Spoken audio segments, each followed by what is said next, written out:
দর্শক আমন্ত্রণ জানাচ্ছি দীপ্ত সংবাদে। আপনাদের সঙ্গে এই মুহূর্তে আছে আমি রুবায়েত হাসান। আর শুরুতেই থাকছে প্রধান খবরের শিরোনাম। জুলাই সনদ স্বাক্ষরের প্রস্তুতি শেষ, আইনি ভিত্তি দিতে প্রধান উপদেষ্টাকে সুপারিশ পাঠাবে কমিশন। ভবিষ্যৎ রাজনীতিতে পরিবর্তন আনবে জুলাই সনদ, মত বিশেষজ্ঞদের, এখনই বাস্তবায়নের চাপ নয়। এমপি ও শিক্ষকদের মার্চ টু যমুনা কর্মসূচি স্থগিত, শুক্রবার দুপুর থেকে অনশন কর্মসূচি শুরু করার ঘোষণা। চট্টগ্রামের ইপিজেডের 2টি কারখানায় ভয়াবহ আগুন, নিয়ন্ত্রণ কাজে ফায়ার সার্ভিসের 23টি ইউনিট।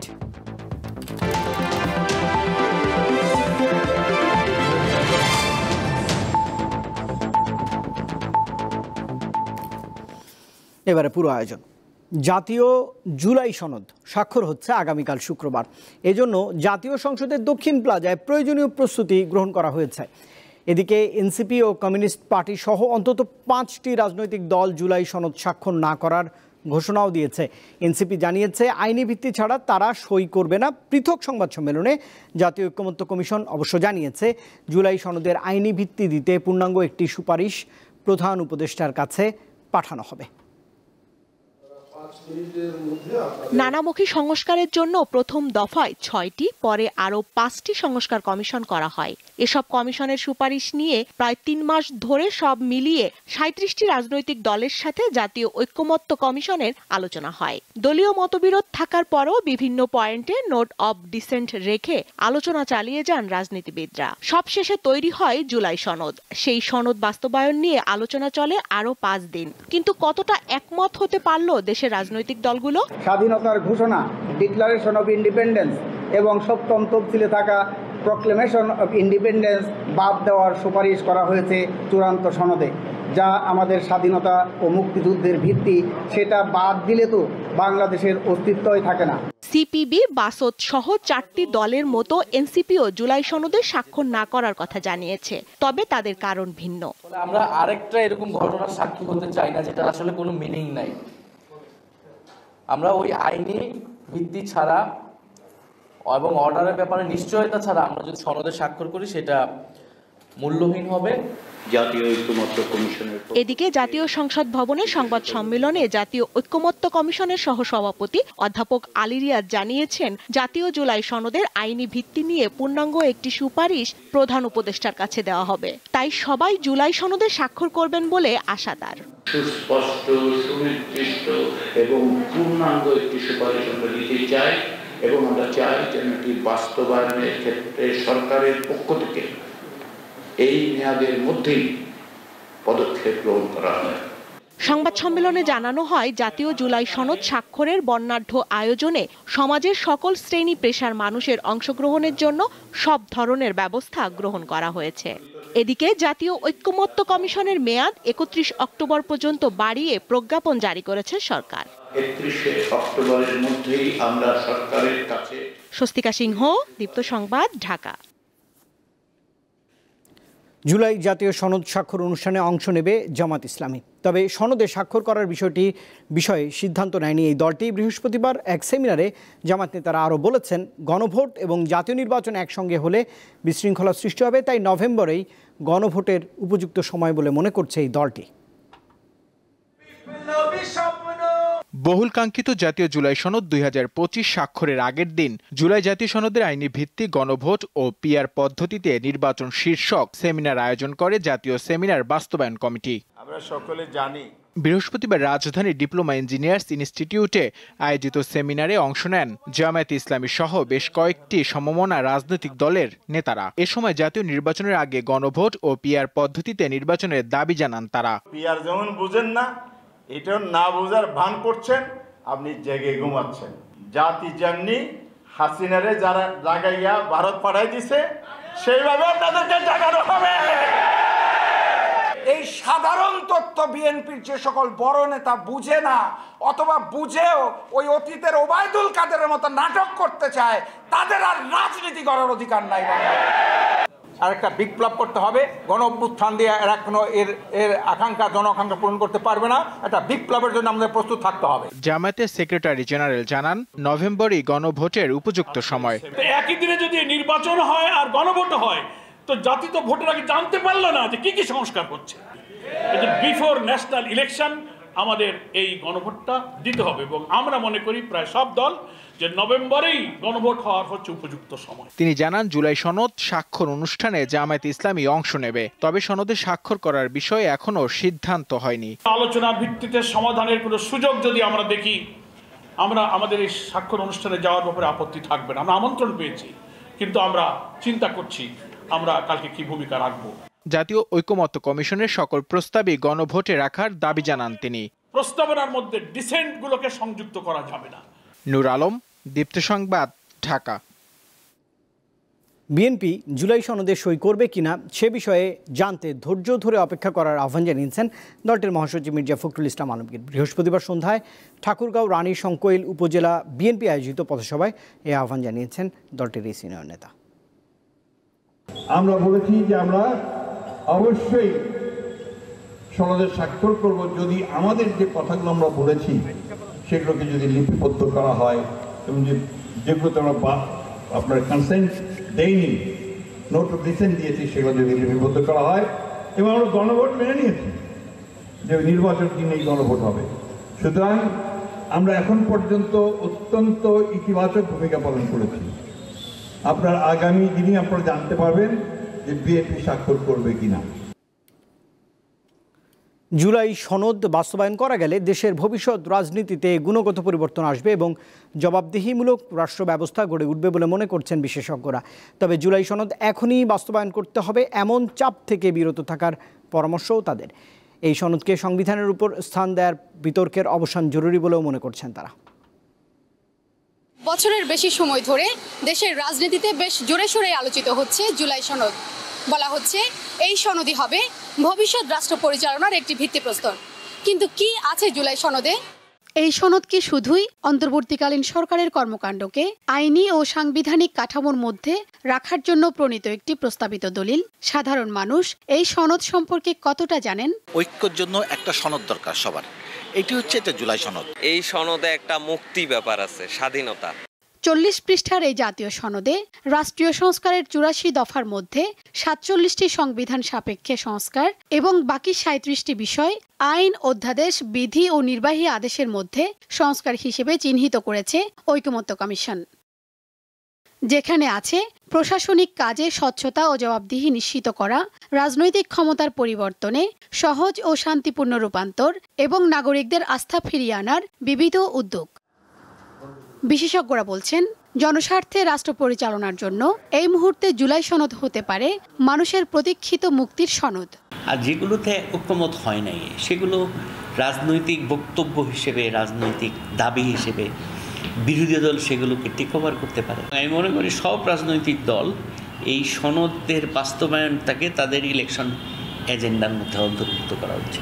মোর অ্যাকাউন্টেবল একটা ইনস্টিটিউশন এবং সরকার তৈরির মাধ্যমে আমাদের নাগরিকের যে সরকারের কাছে প্রত্যাশা সেটা পূরণ করতে জুলাই সনদ ভূমিকা রাখবে বলে আমি আশা করি। এটাকে এখনই বাস্তবায়ন করে ফেলতে হবে। এই প্রেশারটা আমাদের উপরে বিভিন্ন রকম স্নায়বিক চাপ তৈরি করছে। রাজনৈতিক সদিচ্ছা থাকলেও সনদের অনেক বিষয় বাস্তবায়ন সম্ভব নয় বলে মনে করছেন এই বিশ্লেষক। ওনারা অধিকাংশ কখনো এক্সিকিউটিভ পজিশন হোল্ড করেন নাই। ওনাদের একটা এলিট ফ্যান্টাসি আছে রাষ্ট্র কিভাবে চলতে হয়। ওনারা জানেন না কিভাবে সিস্টেমে চেঞ্জ করে আনতে হয়। সেই প্রত্যাশাগুলো এখানে অনেক কিছু ম্যানিফেস্টেশন হয়েছে, যেটা পরবর্তীতে দেখা যাবে বিভিন্ন রিয়েলিস্টিক কারণে করা যাবে না, যদি এমনকি রাজনৈতিক সরকারের সদিচ্ছা থাকলেও। জুলাই সনদের পটভূমিতে স্বাধীনতা ও মুক্তিযুদ্ধের চেতনা প্রতিফলিত না হওয়ায় এরই মধ্যে অন্তত 5টি রাজনৈতিক দল জুলাই সনদে স্বাক্ষর না করার ঘোষণা দিয়েছে এবং এই সনদের বাস্তবায়ন প্রক্রিয়া স্পষ্ট না হওয়ায় এনসিপি এই সনদে স্বাক্ষর না করার কথা জানিয়েছে। এখন শেষ পর্যন্ত ঠিক কয়টি রাজনৈতিক দল জুলাই সনদে স্বাক্ষর করে তা এখনও সুনিশ্চিত করে বলা সম্ভব নয়। এখন দেখার অপেক্ষায় আগামীকাল শুক্রবার জাতীয় সংসদ ভবনের এই দক্ষিণ প্লাজায় ঠিক কী ঘটতে চলেছে। শিউলি শবনম, দীপ্ত সংবাদ, ঢাকা। জুলাই গণঅভ্যুত্থানে সংগঠিত মানবতাবিরোধী অপরাধ মামলায় শেখ হাসিনা সহ 3 আসামির সর্বোচ্চ সাজা দাবি করেছে প্রসিকিউশন। বৃহস্পতিবার রাষ্ট্রপক্ষের যুক্তি উপস্থাপন শেষে এমন দাবি জানান চিফ প্রসিকিউটর তাজুল ইসলাম।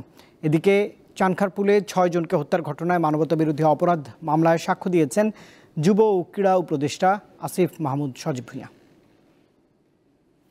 মৃত ব্যক্তিকে তার ফ্যামিলির কাছে ট্রান্সফার করা হয়নি। জুলাই গণ অভ্যুত্থানে সংঘটিত মানবতা বিরোধী অপরাধের মামলায় শেখ হাসিনা সহ ৩ আসামির বিরুদ্ধে রাষ্ট্রপক্ষের যুক্তি উপস্থাপন শেষ হয়েছে। এ সময় শেখ হাসিনার বিরুদ্ধে 5টি অভিযোগের 3টি অভিযোগের পক্ষে যুক্তি উপস্থাপন করেন চিফ প্রসিকিউটর। আসামিদের চরম দণ্ড দেওয়ার আর্জি জানান তিনি। একের পর এক নির্দেশনা দিয়ে যাচ্ছেন। যুক্তিতর্কে চিফ প্রসিকিউটর বলেন, যদি একটা হত্যার জন্য একবার মৃত্যুদণ্ড দেয়া হয় তাহলে 1400 মানুষকে মারার জন্য শেখ হাসিনার 1400 বার মৃত্যুদণ্ড দেয়া উচিত। অন্তত যদি প্রত্যেকটি হত্যার দায়ে একবার করে মৃত্যুদণ্ড হয় তাহলে 1400 মানুষকে হত্যার দায়ে অন্তত 1400 বার মৃত্যুদণ্ড হওয়া উচিত। কিন্তু যেহেতু হিউম্যানলি এটা পসিবল না, অন্তত তাকে যদি একবার চরমদণ্ড না দেওয়া হয় এটা অবিচার করা হবে। তাজুল ইসলাম আরও বলেন, জুলাই আন্দোলনের হত্যাকাণ্ডে সেনাবাহিনী ছাড়া সকল বাহিনীকে ব্যবহার করেছিল শেখ হাসিনা। তারা কিন্তু মাঝখানে ঢাল হয়ে দাঁড়িয়েছিলেন। বিচ্ছিন্ন বিক্ষিপ্তভাবে হয়তো কোনো ঘটনা ঘটেছে, কিন্তু অ্যাজ এ ফোর্স তারা একটা বিরাট ভূমিকা পালন করেছেন, সেটার কথা আমরা আদালতে তুলে ধরেছি। সব কিছু মিলে এই বাহিনীটা ছাড়া বাকি সমস্ত রাষ্ট্রযন্ত্রকে তারা ব্যবহার করেছিলেন এই অপরাধ সংগঠনের ব্যাপারে। এদিকে জুলাই আগস্ট আন্দোলনে রাজধানীর চানখারপুলে 6 জনকে হত্যার ঘটনায় মানবতা বিরোধী অপরাধের মামলায় ডিএমপির সাবেক কমিশনার হাবিবুর রহমান সহ 8 জনের বিরুদ্ধে সাক্ষ্য দিয়েছেন যুব ও ক্রীড়া উপদেষ্টা আসিফ মাহমুদ সজীব ভূঁইয়া। ট্রাইব্যুনালে দায়ীদের সর্বোচ্চ সাজা দাবি করেন তিনি। আমরা এই সকল ভিকটিমদের পক্ষ থেকে আমরা এই মিসডিডগুলো যে শেখ হাসিনা এবং যারা এর সাথে আরও যারা জড়িত ছিলেন সকলের দৃষ্টান্তমূলক শাস্তি চেয়েছি এবং আশা করি এই দৃষ্টান্তমূলক শাস্তি নিশ্চিত হবে। এই মামলার পরবর্তী সাক্ষ্য গ্রহণ হবে 26 অক্টোবর। ধন্যবাদ। মাহিদুর রহমান, দীপ্ত সংবাদ, ঢাকা। এমপিওভুক্ত শিক্ষকদের বাড়ি ভাড়া বৃদ্ধি সহ 3টি দাবি এই মাস থেকেই কার্যকরের আহ্বান আন্দোলনরত শিক্ষকদের। বৃহস্পতিবার সচিবালয়ে আলোচনা শেষে শহীদ মিনারে এসে তারা আগের সকল প্রস্তাব প্রত্যাখ্যান করেন। তাদের অভিযোগ, অবসরে যাওয়া শিক্ষকদের সঙ্গে আলোচনা করে চলমান আন্দোলন বানচালের ষড়যন্ত্র করছেন শিক্ষা উপদেষ্টা।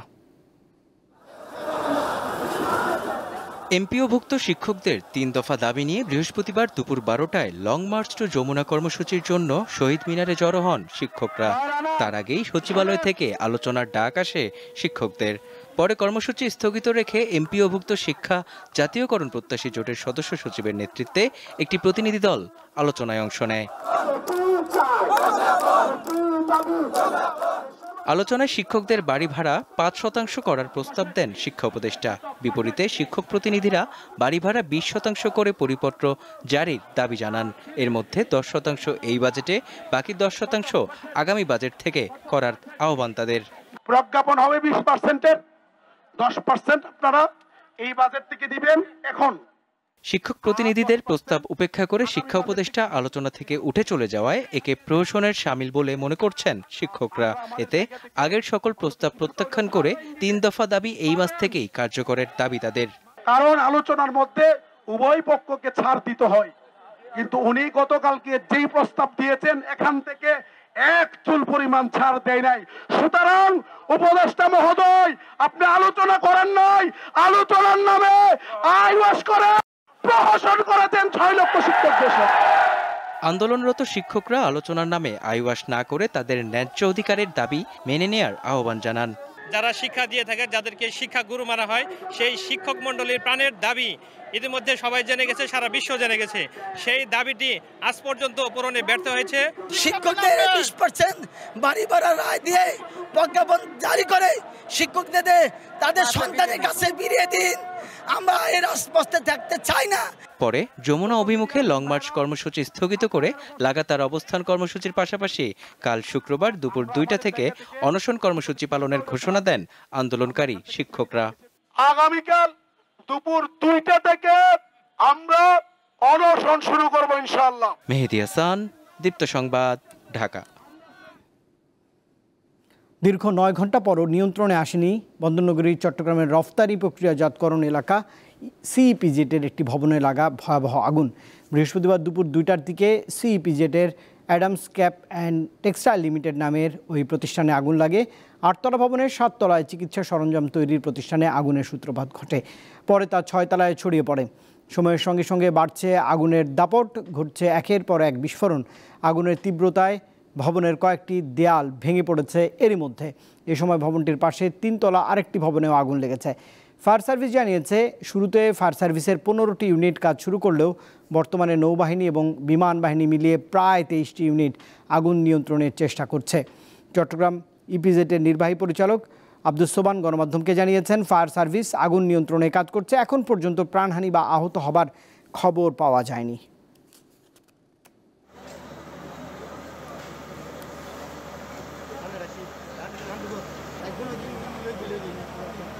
শান্তিপূর্ণভাবেই রাজশাহী বিশ্ববিদ্যালয় কেন্দ্রীয় ছাত্র সংসদ, রাকসু, হল সংসদ ও সিনেটে ছাত্র প্রতিনিধি নির্বাচনে ভোট গ্রহণ শেষ হয়েছে।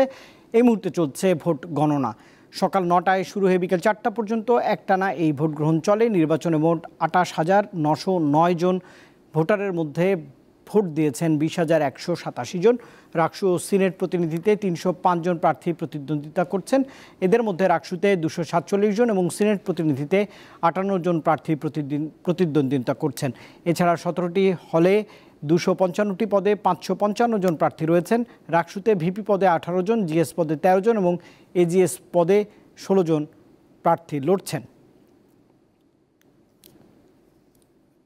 এই মুহূর্তের খবর দর্শক জানতে চাই। রাকসু নির্বাচনের খবর সংগ্রহ করছেন সহকর্মী ইউসুফ আদনান, রাজশাহী থেকে তিনি যোগ দিয়েছেন। এই মুহূর্তে একটু জানাবেন আদনান, যে ভোট গণনা তো চলছে, কর্তৃপক্ষ কি বলছে গণনার বিষয়ে, আর ক্যাম্পাসের পরিস্থিতি কেমন, যারা ভোটে অংশ নিচ্ছেন প্রার্থী তাদের সঙ্গে আপনার কথা হয়েছে কিনা?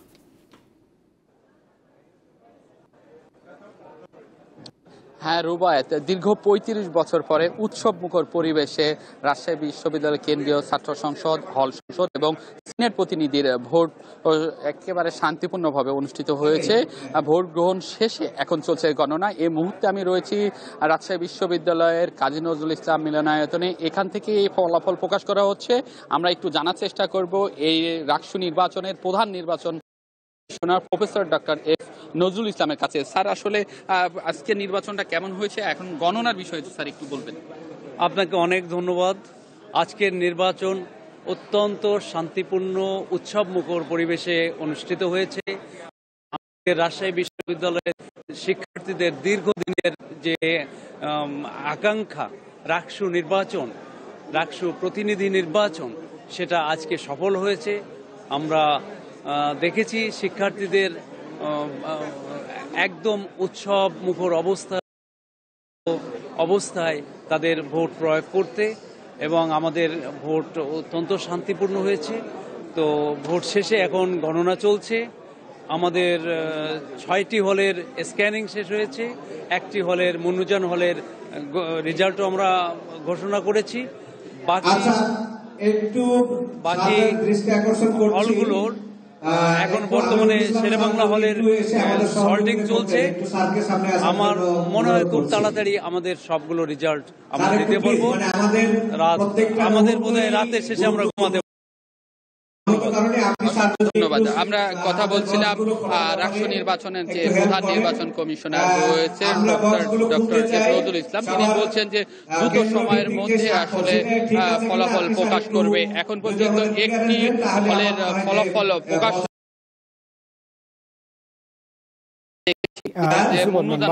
জানানোর জন্য অসংখ্য ধন্যবাদ। এই সহকর্মী রাজশাহী বিশ্ববিদ্যালয়ের রাকসু নির্বাচনের খবর জানাচ্ছিলেন। এবারের এইচএসসি ও সমমানের পরীক্ষার ফলাফলে ধস নেমেছে। 9টি সাধারণ মাদ্রাসা ও কারিগরি শিক্ষা বোর্ড মিলিয়ে গড় পাশের হার 58.83 জিপিএ 5 পেয়েছে 69,097 জন শিক্ষার্থী। গত বছরের তুলনায় পাশের হার কমেছে 18.95 আর জিপিএ 5 পাওয়া শিক্ষার্থীদের সংখ্যা কমেছে 76,814 জন। কৈশোরের দুরন্তপনা আর পরীক্ষায় ভালো ফল করার আনন্দ, দুয়ে মিলে বাদ ভাঙা উচ্ছ্বাস এই শিক্ষার্থীদের মাঝে। না সমস্যা নেই, সবকিছু পারবা, ঠিকঠাক মতো লিখবা। তো আপনারা অনেক বেশি সাপোর্টিভ। যদি আমরা সবাই একসাথে টিকতে পারি তো আমাদের মানে খুশি লাগানোর ইয়াটা অনেক বেশি। গত 2 বছরের কঠোর পরিশ্রম ও অধ্যাবসায়ের ফল হাতে আসে বৃহস্পতিবার। দিনটি যেন উৎসবের রূপ নেয় ভিকারুন্নেসা নুন স্কুল অ্যান্ড কলেজ থেকে অংশ নেওয়া পরীক্ষার্থীদের মাঝে। যদি একসাথে আমরা আবার বিশ্ববিদ্যালয়ে চান্স পাই তাহলে আমাদের এই মানে ভালো লাগাটা একদম পূর্ণ হবে। ফ্রেন্ডদের সাথে সাকসেস পাওয়াটা অন্য রকমের, নো জেলাসি বাট অনেক অনেক ভালো লাগা এটা। আমি পরীক্ষার টাইমে খুবই অসুস্থ ছিলাম, হসপিটালে অ্যাডমিট হওয়া লাগছে, প্রত্যেকদিন লাইক স্যালাইন ব্লাড এগুলো দিয়ে পরীক্ষার হলে গেছি। এই টাইমে আম্মু আমাকে অনেক হেল্প করছে অবভিয়াসলি। সন্তানের কৃতিত্বে গর্বিত মা বাবাও। মেয়েদের রেজাল্ট করছে এটা আর আপনাকে আমি ভাষায় বলতে পারবো। সন্তানের যখন একটা ভালো সংবাদ ভালো কিছু করে এটা অবশ্যই একটা আনন্দের এবং একটা গৌরবের। চলতি বছর 11টি শিক্ষা বোর্ডের অধীনে 12,51,111 শিক্ষার্থী পরীক্ষায় অংশ নেন। পাশ করতে পেরেছে 7,26,960 জন। 9টি সাধারণ শিক্ষা বোর্ডের মধ্যে এগিয়ে ঢাকা শিক্ষা বোর্ড, আর পিছিয়ে কুমিল্লা শিক্ষা board. Jessore board 50.20, Chattogram board 52.57, Barishal শিক্ষা বোর্ড 62.57, মাদ্রাসা শিক্ষা বোর্ড 75.61, কারিগরি শিক্ষা বোর্ড 62.67। এবছর পাশ করেনি এমন শিক্ষা প্রতিষ্ঠানের সংখ্যা 202টি ও শতভাগ পাশের হার 345টি। সবচেয়ে বেশি ফেলের হার ইংরেজি বিষয়ে। ইংরেজিতে বরাবর খারাপ করে সব বোর্ডে একই চিত্র, এসএসসি এইচএসসি সব ক্ষেত্রে আমরা দেখি এরকম এই চিত্র দেখতে পাই। এটা বহুত আলোচিত একটি বিষয়, প্রতি বছরই এটা নিয়ে আলোচনা হয় যে ইংলিশ। এবারও পাশের হারে এগিয়ে আছে মেয়েরা। ছেলেদের চেয়ে 59,232 জন বেশি নারী শিক্ষার্থী পাশ করেছে। আর ফল পুনর্নিরীক্ষার আবেদন গ্রহণ করা হবে 17 থেকে 23 অক্টোবর পর্যন্ত। আবেদন করা যাবে শুধুমাত্র অনলাইনে। সঞ্জিদা প্লাবনী, দীপ্ত সংবাদ, ঢাকা। মুক্তিযুদ্ধের অপারেশন কিলো ফ্লাইটের অন্যতম বৈমানিক অবসরপ্রাপ্ত ক্যাপ্টেন শাহাবুদ্দিন আহমেদ বীর উত্তম মারা গেছেন। বৃহস্পতিবার সকাল 8টায় রাজধানীর গুলশানে নিজের বাড়িতে মারা যান তিনি। তাঁর বয়স হয়েছিল 77 বছর। ক্যাপ্টেন শাহাবুদ্দিন স্ত্রী, এক ছেলে ও এক মেয়ে রেখে গেছেন।